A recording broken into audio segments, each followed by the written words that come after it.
This isn't something you can cure, but you can learn to manage it. Sorry.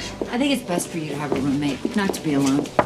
Alex, this is Vincent. Whoa! Take your shoes off! It's gonna be your roommate for a while. Hi. What would you do if you could better control your tics?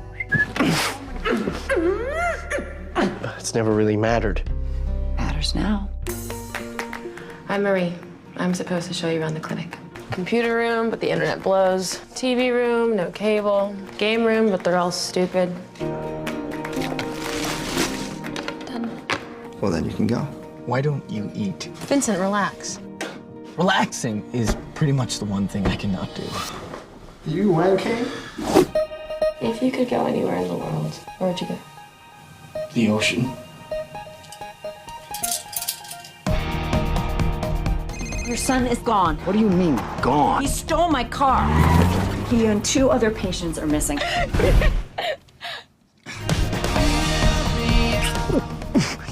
Wow. I was embarrassed by him. I don't think he'll ever forgive me for that. I have a lot to offer, but these stupid rituals just take over everything. Yeah, well, I think I'm fat. I guess we all have issues. What if it sucks? What if it's amazing? What if it's dangerous? Go! What if it's exciting? What if we die? Well, what if we live?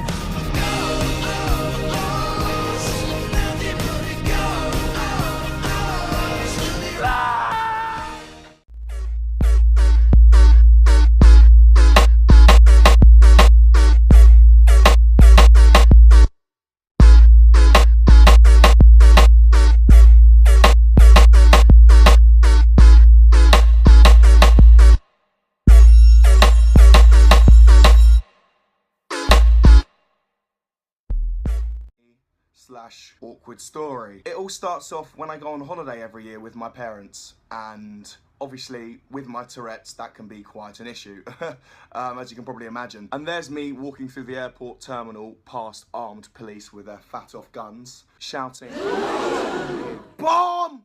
And yes, there you go, bomb. It can be slightly awkward, as you can probably imagine. Though it only takes a short conversation with the police officers to tell them, to explain that I do have Tourette Syndrome and I can't help it. They're always fine with that. They're very understanding. So yeah, we get through security. Funnily enough, my dad always happens to be stopped by security. You know when you go through the security gates, and they scan you with the scanner machine, or what, I don't know what it's called, the metal detector or whatever it's called. And my dad just happens to get stopped every year. The buzzer will go off, and there's my dad as a black man, a very black man, may I add, and there's me with Tourette's shouting bomb, and even I have a knife in my pocket. The thing is, there's a lot of people working in the airport who aren't fully English, and they don't always necessarily know what Tourette Syndrome is. So it can be an issue trying to explain sometimes what is actually wrong with me, and that I don't actually have a knife on me or a bomb of that. So once we get through security and we've explained the situation to the staff, we get on the plane. And then of course, after about an hour and a half's waiting time, we get on the plane. And as soon as I get on the plane, it's usually fully packed.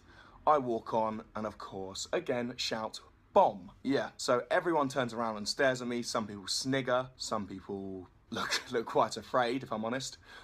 So I usually go up to the stewardess on the plane and ask them politely to explain via the loudspeaker over the whole of the plane that somebody on board has Tourette Syndrome and he will shout bomb and other obscenities. Do not be afraid. Do not be worried. At that point, I stand up, wave, laugh, and everybody on the plane starts to laugh.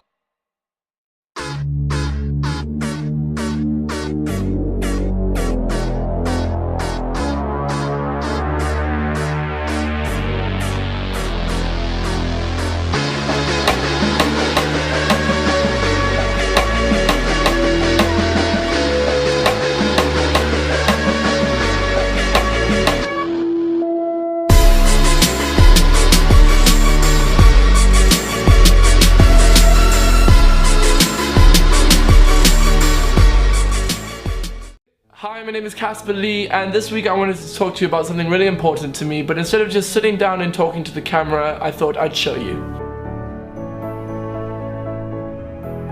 The first time I ever discovered I had Tourette's was when I was around 6 years old.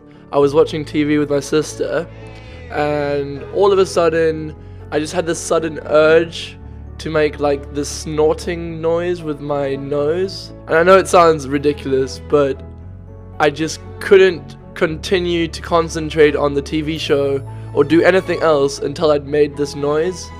It was like an itch that just wouldn't go away, and it really actually pissed my sister off. She got so angry that she told my parents, because she didn't understand what it was, obviously, neither did I. And I went to my dad about it and said, "Dad, I can't control this." And I think he kind of understood. They took me to a doctor eventually, and she diagnosed me with Tourette Syndrome. And that's kind of when it just started when I was 6, but it kept getting worse and worse as I got older until I hit puberty, where it really got bad. Going through puberty combined with being at school really made it tough, because I would get kicked out of class. I would be told that I have to do my exams outside while the rest of the whole school was doing their exams in the hall. The head teacher would sometimes walk past me while I was running my exams outside and say, like, shout at me for being kicked out, because they didn't even know why I was there.